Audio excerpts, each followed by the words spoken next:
Hello friends, welcome to Chairs English. আজকে আমি যে ভিডিওটা নিয়ে এসেছি এটি ক্লাস 12-এর জন্য।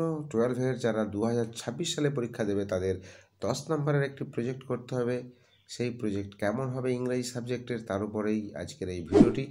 তবে ভিডিওতে যাওয়ার আগে বলবো, যারা আমার চ্যানেলে নতুন আসছো প্লিজ সাবস্ক্রাইব চেয়ার্স ইংলিশ, এবং যদি ভিডিওটি ভালো লাগে অবশ্যই একটি লাইক করো এবং বন্ধুদের মধ্যে শেয়ার করে দিও, যাতে সকলেই এই ভিডিওটি দেখে তাদের প্রজেক্ট রেডি করে নিতে পারে। সো দেখো, প্রথমে আমরা ফ্রন্ট পেজ কেমন হবে সেটি আমরা দিয়ে দিয়েছি। এইভাবে তোমাদের ফ্রন্ট পেজ তৈরি করতে হবে। তবে আজকে আমাদের মেন সাবজেক্ট হলো হেলথ অ্যান্ড ফিটনেস, এটার উপরে আমাদের আজকের প্রজেক্ট। তো প্রথমে ফ্রন্ট পেজ তৈরি করার পর দেখো লিখতে হবে অ্যাকনলেজমেন্ট, অর্থাৎ কৃতজ্ঞতা স্বীকারের পেজ।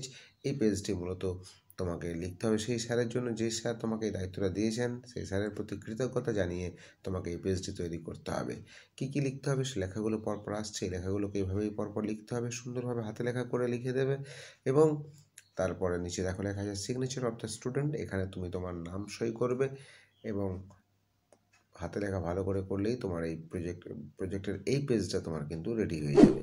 সো শুধু এই মিস্টার বলে স্যার মিস্টার বলে যেখানে স্যারের নাম আছে, এখানে তোমার যে স্যার দায়িত্ব দিয়েছেন সেই স্যারের নামটা তুমি শুধু লিখে দেবে, ব্যাস। আর কিছু করতে হবে না, অ্যাকনলেজমেন্ট শেষ। এরপরে আসছি বোনাফাইড সার্টিফিকেট। বোনাফাইড সার্টিফিকেটটা কেমন হবে? এটি মূলত তোমাদের যে স্যার প্রজেক্ট করাচ্ছেন সেই স্যারই তোমাকে এই সার্টিফিকেটটা দেবেন। অর্থাৎ কী কী লেখা হবে সেই লেখাগুলো আসছে দেখো। তবে এখানটা যে নিজের নাম লেখা আছে, এখানটা fitness, health and fitness by বলে নিজের নাম, এই নিজের নামটা তোমার নিজের নাম লিখবে এবং তোমার রেজিস্ট্রেশন নাম্বার, রোল নাম্বার, ইয়ার যা আছে পরপর লিখে দেবে। এবং তার নিচে দেখো লেখা আছে signature of the project guide, এটাতে কিন্তু তোমার স্যার সই করবেন, যে স্যার তোমাকে প্রজেক্টটা দিয়েছেন।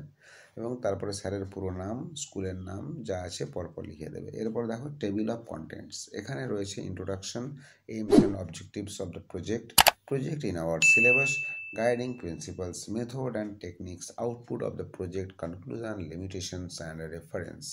এগুলো আমাদের টেবিল অফ কন্টেন্টস অর্থাৎ সূচিপত্রে এগুলো পরপর লিখতে হবে, কারণ এই লেখাগুলোই আমাদের পরবর্তীকালে আসবে। এর পরের পেজ যেটা হবে সেটা হবে ইন্ট্রোডাকশন। ইন্ট্রোডাকশনের পেজে আমাদের হোয়াট ইজ প্রজেক্ট কি সেই সম্পর্কে কয়েকটি লাইন লেখা রয়েছে, সেই লেখাগুলোকে তোমাকে সুন্দরভাবে লিখে দিতে হবে। প্রজেক্ট কী বা কাকে বলে, কেন প্রজেক্টটা করছি, এই সব কিছু পরপর আমাদের লিখতে হবে। তো যেহেতু তোমার 10 নম্বরের পেজ, 10 নম্বরের এই প্রজেক্টটি, তাই আমরা বেশি বড় করে লিখবো না, ছোটো ছোটো করে লিখবো। এবং দেখো AIIMS and objectives of the project, এখানে আমি 4টি পয়েন্ট দিয়েছি। এখানে অনেক পয়েন্ট দেওয়া যায়, কিন্তু আমি দিয়েছি 4টি, কারণ এটি 10 নম্বরের প্রজেক্ট। সো এইভাবে তোমাদের এইমস অ্যান্ড অবজেক্টিভ লেখার পরে তারপরে আমাদের এসে যাবে দেখো প্রজেক্ট ইন আওয়ার সিলেবাস। আমাদের সিলেবাসে কিন্তু 4টি প্রজেক্ট রয়েছে। এবারে যে নিউ সিলেবাস করা হয়েছে সেই সিলেবাসে 4টি প্রজেক্ট রয়েছে: health and fitness, film and drama, technology and innovation, local festival and traditions. এই 4টির মধ্যে আমরা কিন্তু একটি যা প্রজেক্ট লিখবো, এবং আজকে আমাদের যে প্রজেক্টটি লেখা হবে সেটি হলো হেলথ অ্যান্ড ফিটনেসের উপরে। এর আগে আমি দিয়ে দিয়েছি already local festival and traditions এবং টেকনোলজি এবং ইনোভেশনস, এটারও উপর প্রজেক্ট দিয়েছি। আজকে দিলাম হেলথ অ্যান্ড ফিটনেসের উপরে। আরও একটি রয়েছে, তোমরা অনেকেই রিকোয়েস্ট করেছো ফিল্ম অ্যান্ড ড্রামার উপর দিতে, সেটাও আমি দিয়ে দেবো। এরপরে দেখো অবজেক্টিভস, কী কী লক্ষ্য রয়েছে, গাইডিং প্রিন্সিপালস কী কী হবে, তার উপরে কতগুলো কী কী লিখতে হবে সেগুলো আমি লিখে দিয়েছি। এগুলোকে লিখে নেবে সুন্দরভাবে হাতে লেখা করে। তারপরে দেখো রিসোর্সেস রয়েছে, অর্থাৎ তুমি কোথা থেকে সংগ্রহ করেছো, কী কোন জায়গা থেকে সোর্স পেয়েছো, তোমার মেথড অ্যান্ড টেকনিক্স, এখানে তোমার কয়েকটা লাইন লিখতে হবে। সেই লেখাগুলো আমি কিন্তু পরপর দিয়ে দিয়েছি। এইভাবে তোমার লেখাগুলো লেখার পর তোমার কিন্তু প্রজেক্টের অনেকটা অংশ তৈরি হয়ে যাবে। যদিও এগুলো অনেক বড় বড় করে লেখা যায়, কিন্তু এটি মাত্র একটা দুটো করে লাইন লেখা রয়েছে, just only for your project, only for 10 marks. So সেই জন্য সেরকম করে লিখতে হবে। এরপর দেখো output of the project, health and fitness, এটা আমাদের হেডলাইন। ইন্ট্রোডাকশন, এর সম্পর্কে একটা ইন্ট্রোডাক্টরি লাইন কিছু লিখতে হবে, সেই লাইনগুলো আমি লিখে দিয়েছি। খুব একটা বড় নয়, ছোট করেই লেখা আছে।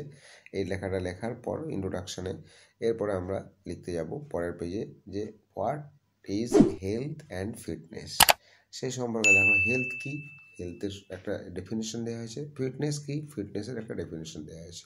এই দুটো আগে আমরা লিখে নেব। লিখে নেওয়ার পর আমরা চলে যাবো যে how to achieve health and fitness. একটা স্বাস্থ্যবান এবং ফিট শরীর পেতে গেলে আমরা কি করতে হবে, মানে কীভাবে পাবো, অ্যাচিভ করব, তার জন্য দেখো এক্সারসাইজ করতে হবে।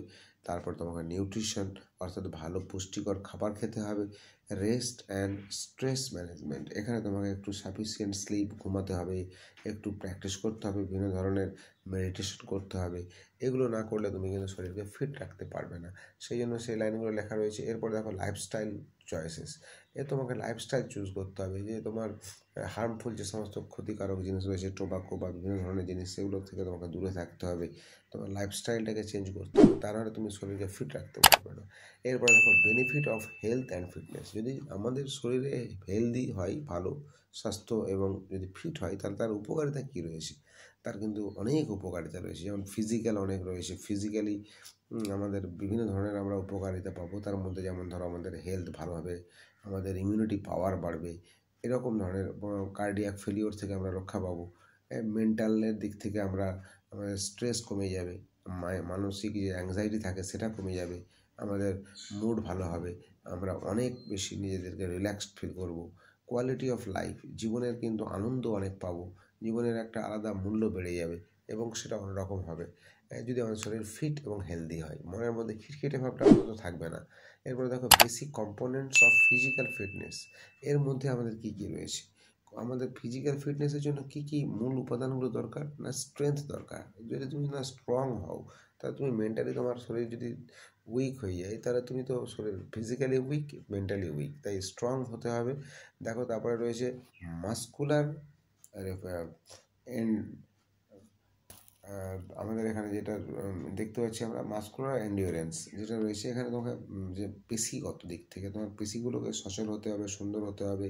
আমরা যে মাসেলস তৈরি করি সেরকম মাসেলস তৈরি করতে হবে। ফ্লেক্সিবিলিটি, তোমার মাসেলস কতটা ফ্লেক্সিবল, নমনীয়, কতটা সুন্দরভাবে মাসেলসগুলো কাজ করছে শরীরের, বা তোমার জয়েন্টস, হাড়ের বিভিন্ন বোন জয়েন্টস কীভাবে নর্মাল আছে, ফ্লেক্সিবল আছে, সেগুলো তোমার যদি ঠিক থাকে তাহলে তোমার শরীর ফিট হবে।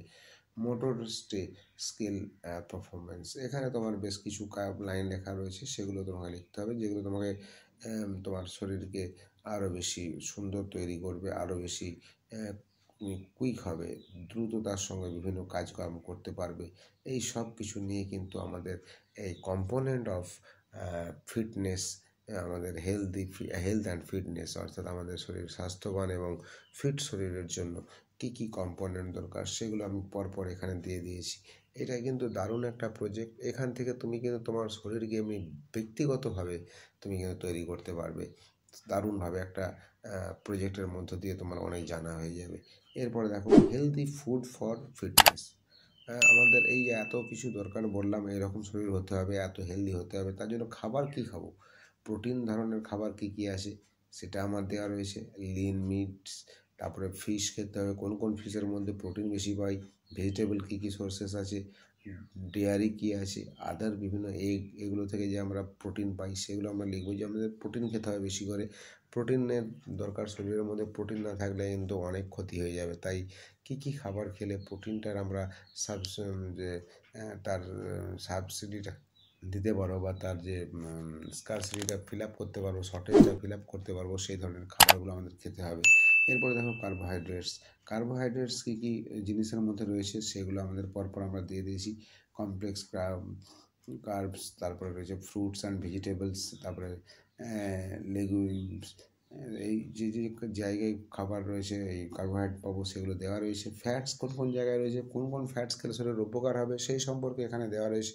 কারণ ফ্যাট তো বহু পাওয়া যায়, কিন্তু আমরা কোনগুলো খাবো, কোনগুলো আমাদের শরীরের মধ্যে উপকার, বিভিন্ন ধরনের বাদাম জাতীয় খাবার, তার মধ্যে আমাদের যে ফ্যাট রয়েছে সেগুলো উপকারী ফ্যাট। যে খাবার অয়েলি খাবার, অর্থাৎ আমাদের হেলদি অয়েল, যেমন আমাদের সাদা তেল খাই আমরা বা সানফ্লাওয়ার খাই, এগুলো খেলে শরীরটা ঠিক থাকবে। এরপর রয়েছে দেখো সাবস্টেন্সেস টু অ্যাভয়েড, শরীরকে ফিট রাখতে গেলে যেমন ভালো খাবার খেতে হবে, যেমন ভালো ব্যায়াম করতে হবে, যেমন ভালো ঘুমোতে হবে, তেমন কিন্তু কতগুলো জিনিসকে অ্যাভয়েড করতে হবে, তা নাহলে কিন্তু শরীর অসুস্থ হয়ে যাবে। যেমন অ্যালকোহল থেকে দূরে থাকতে হবে, টোবাকো থেকে দূরে থাকতে হবে। আমরা যে মদ্যপান করে যারা, বা যারা বিভিন্ন ধরনের গুটখা, সিগারেট, বিড়ি এসব খায়, এগুলো থেকে কিন্তু শরীরকে সুস্থ রাখতে গেলে এগুলো থেকে সরে আসতে হবে, তা নাহলে কিন্তু তাদের শরীর সুস্থ থাকবে না। যতই তুমি ব্যায়াম করো, যাই করো, তারপরে যদি তুমি মদ্যপান করো, তাহলে কিন্তু তোমার শরীরের মধ্যে ফিট থাকবে না। শরীরকে ফিট রাখতে গেলে এই সমস্ত রিসোর্সেস থেকে তোমাকে সরে আসতে হবে। কন্ট্রোল সাবস্টেন্সেস, এখানেও তো কিন্তু কতগুলো জিনিস দেওয়া রয়েছে, যেগুলো যেমন তোমাকে নিজে নিজে ডাক্তারি ফলাতে গেলে হবে না, বিভিন্ন ধরনের ওষুধ খেয়ে নিজেকে স্টেরয়েড নিয়ে নিলাম, কিছু করে নিলাম, এগুলো করা যাবে না। ডাক্তারের পরামর্শ নিয়ে তোমাকে বিভিন্ন মেডিসিন নিতে হবে। এরপরে কনক্লুশন, অর্থাৎ হেলথ অ্যান্ড ফিটনেসের উপরে এই কাজ করলাম আমরা, তার একটা কনক্লুশন। এরপরে রয়েছে লিমিটেশনস, আমাদের কী কী সীমাবদ্ধতা অবলম্বন করতে হয়েছে এটা লিখতে গিয়ে, সেগুলো সম্পর্কে দু একটা লাইন লিখেছি, ভালো করে হাতে লেখা করে লিখবে। এবং রেফারেন্স কী কী বা বিবলিওগ্রাফি কী কী রয়েছে, আমরা কোথা থেকে সংগ্রহ করেছি, কোন কোন মানে জায়গায় গিয়ে আমরা এই সমস্ত তথ্যগুলো পেয়েছি, তার সম্পর্কে একটা দেওয়া রয়েছে এখানে, এটা লিখে নিতে হবে। সো এইভাবেই তোমরা হেলথ অ্যান্ড ফিটনেসের প্রজেক্টটা রেডি করে নিতে পারো। যদি ভিডিওটি ভালো লাগে অবশ্যই একটা লাইক করো এবং আমার চ্যানেল জিআরস ইংলিশকে সাবস্ক্রাইব করে নিও প্লিজ। আর অবশ্যই বলবো বন্ধুদের মধ্যে শেয়ার করে দিও, যাতে সকলেই এই ভিডিওটি দেখে তাদের প্রজেক্টটা রেডি করে নিতে পারে। এবং কমেন্ট করে জানাবে তোমাদের আর কি লাগবে, কারণ তোমাদের পরবর্তীকালে আরও অনেক ভিডিও আসবে যেগুলো তোমাদের পরীক্ষা রিলেটেড। সো দেখতে থাকো জিআরস ইংলিশ, সঙ্গে থাকো, পাশে থাকো, এবং আমি রয়েছি তোমাদের পাশে সবসময়, কারণ তোমাদের যা যা দরকার হবে সব কিছু আমি দিতে থাকবো, অসুবিধা নেই। তো আপাতত এই পর্যন্ত, সকলে ভালো থেকো এবং ভালো করে হাতের লেখা তৈরি করে নিজের প্রজেক্ট রেডি করে নাও। Take care and good bye.